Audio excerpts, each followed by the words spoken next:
What's up, guys? Dillon here. I want to tell you one of the biggest myths about entrepreneurship, and it's this. You're going to hear it in a lot of different places. It says if you just bring out something of value, if you deliver value to people, that's all you have to worry about. You'll make money. That's all it takes. Well, I'm here to tell you that's a really small part of the puzzle. Yes, you have to bring value to people. There's no doubt about it. Your products have to bring immense value. Your content has to bring immense value. But if you think that's magic, if you think you're just going to put something out there and because it's a good product, it's going to sell, you've never been an entrepreneur. I know there are exceptions. I realize that. There are people who put out a product, it's good, and it catches fire.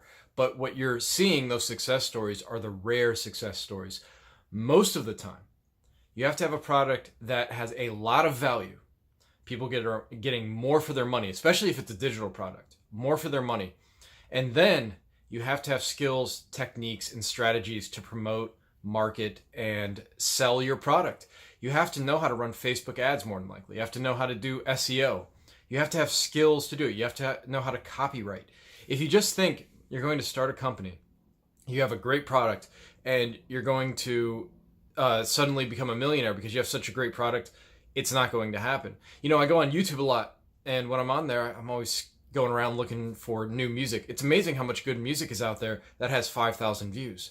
You know, I happen to think one of my channels, it's a sports related channel, Basketball Brain, is one of the better basketball channels on YouTube. And while it has a great fan base and everything, it's still relatively small. So there are things I'm going to have to do to increase the reach of that channel. And it goes beyond just making great content, because I think I am. And a reason I think I am is because of the feedback I get. You know, I'm not delusional. I'm not just listening to it and go, wow, that's great. I'm getting feedback. But great feedback, even on a great product, isn't enough. You've got to find a way to reach people. A lot of spiritual teachers, I've noticed, talk about just find a way to bring value to people. A lot of self-help teachers say that. Just find a way to bring value to people.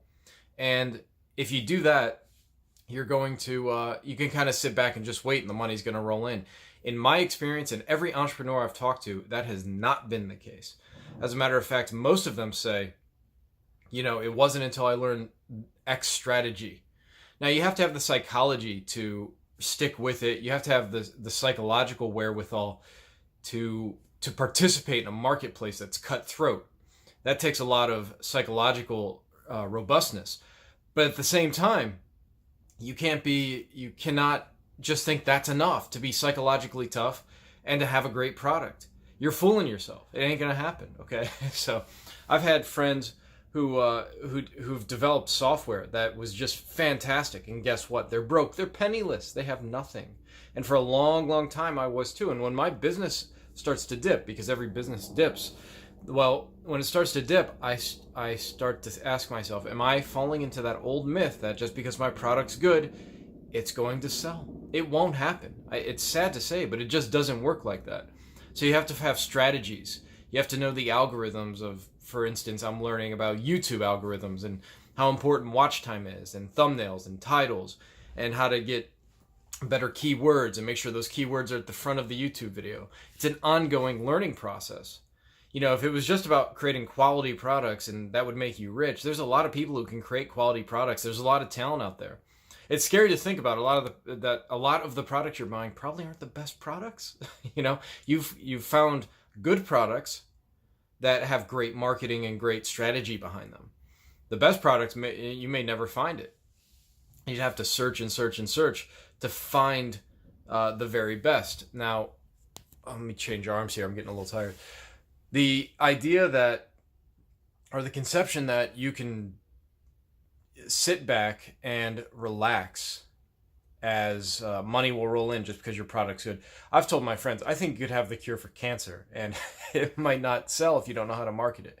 People would think it's a scam, think it's fake, wouldn't believe your testimonials. There's so many things you have to do, and in this age, good isn't enough. Great isn't enough. Excellent isn't enough. You have to market. You got to market.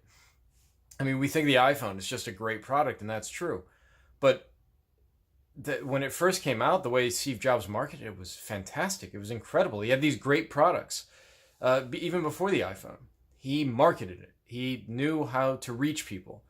So if you couple great marketing with great products, and by marketing, I'm including sales, I'm including everything you would do to get the word out to people about what you have, at that point, you have about a 5% chance of making it. So you can have great marketing, you have a great product or service, you're still not guaranteed to make it. That's sad but true. So that's a great myth in entrepreneurship. If you just add value, you're going to make money. It's just, sadly, it's not true. All right, guys, hit the like button for entrepreneurial help, for psychological help, because we're all basket cases here, and we need help. But if you want to learn how to peak perform, how to get the most out of your company, follow me, hit like. Talk to you soon. Bye.